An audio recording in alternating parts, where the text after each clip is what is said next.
How's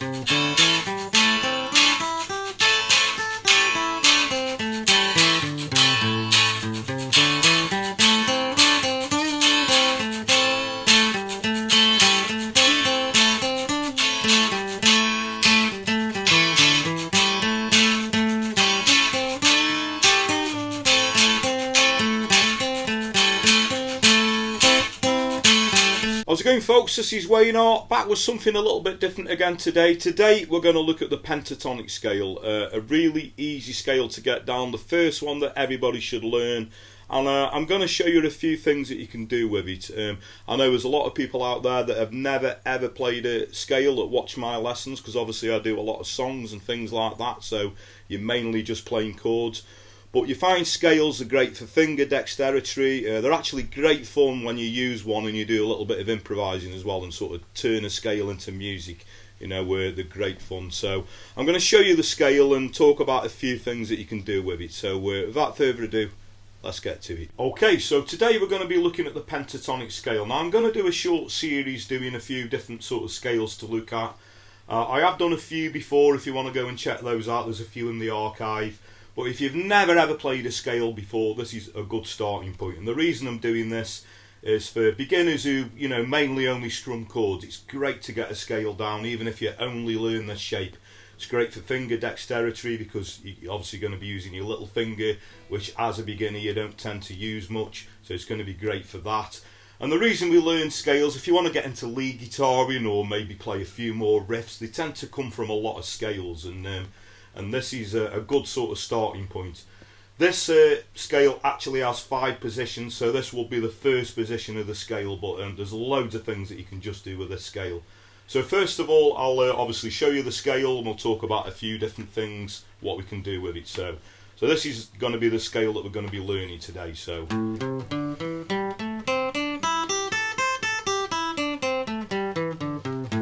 Okay, so I'm going to show you the scale in the key of an A. It's a good place to practice the scale because it's about midway on the fretboard, and we're starting with the 5th fret on the low E string. Now, if you're getting into scales, what I would urge you to do, if you haven't done it before, is learn how to read the notes on the fretboard, okay? There's plenty of information on the internet or up on YouTube or books about it. If you do want me to do a tutorial, I'm, you know, more than willing to. If you'd like me to do that, you could either comment in the post below or obviously, you know, just let me know through a personal message. I'd be happy to do that. Well, for the purpose of this video, we're playing it in the key of an A, and that's our starting point is the 5th fret on the low E string, and we're going to do that with the first finger. So that's the first note we're going to play. Then the little pinky, it's a little bit of a stretch, but we're going to play the 8th fret. That is also on the low E string. So the next string down the A string, the first finger is going to play the 5th fret again. This time the 3rd finger is going to play the 7th fret. We're also going to do exactly the same thing on the D string. So first finger 5, 3rd finger 7. Same on the G, first finger 5, 3rd finger 7. Now on the B string we're going to do like we did on the low E string. The first finger is now going to play the 5th fret, little pinky is going to play the 8th fret, and we're going to do exactly the same on the top E string. So 5 first finger, little pinky, 8th fret. So what we should have, if we put that together,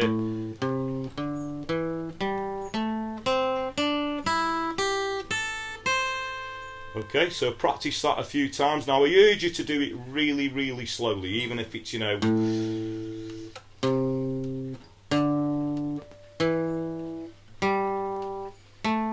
and so on, you know.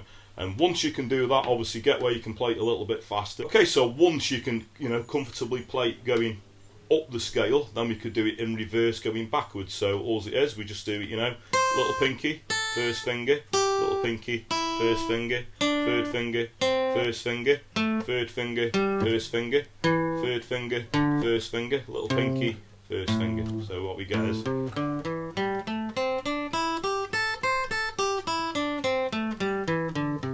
okay, and just keep doing that, running up and down it, get it under your fingers.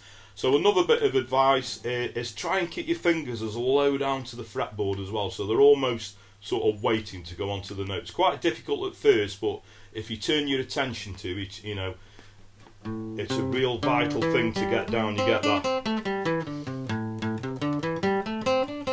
Your find it, you know, it just sits under your fingers better. A lot of people, including me when I started out, you know, your fingers would come right off like that, you know, trying to keep your fingers down. So that's one bit of advice, try and keep your fingers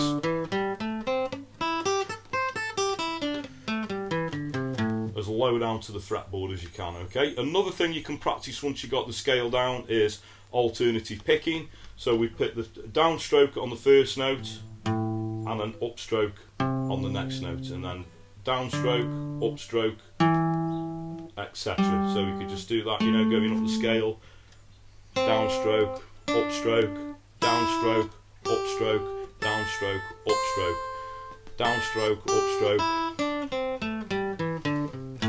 Okay, so that's a good thing to practice as well.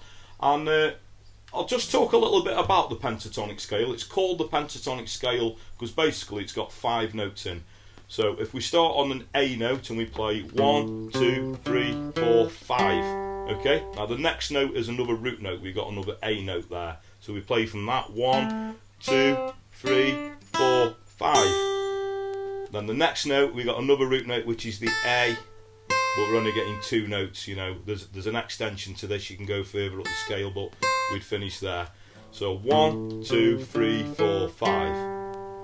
From the A note again, that would be the 7th fret on the D string. 1, 2, 3, 4, 5. And then 1, 2 on the top E string. So it's quite useful to pick those root notes out. So we know we've got a root note on the 5th fret there, that's on the low E string, and we've also got a root note 7th fret on the D, and we've also got a root note 5th fret on the top E string. So when you get comfortable with that scale, what I did in the intro was just pure improvising, just messing around. I played to a little backing track that I recorded earlier on. Okay, so what I did in the intro, I just sort of looked at, you know, an A minor chord and just played over the top of one chord. So you could either do that as a bar chord, or you could play it as an open chord. Okay, and I'll just show you a few things. I'll put that backing track on and show you a few things that you can do over the top of that. But it's basically, you know, just always try and resolve a little lick, you know, sort of on the root note. So that's a good target point there. That's the 7th fret on the D. Good one to always, you know, make a little lick around, even if it's just something simple. Just doing that over a backing track, playing up the scale, going back down again from halfway, resolving it on the root note. So root note there, so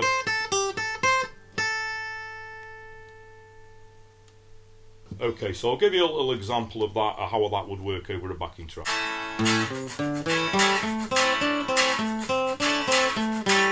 There we go, we got a root note there.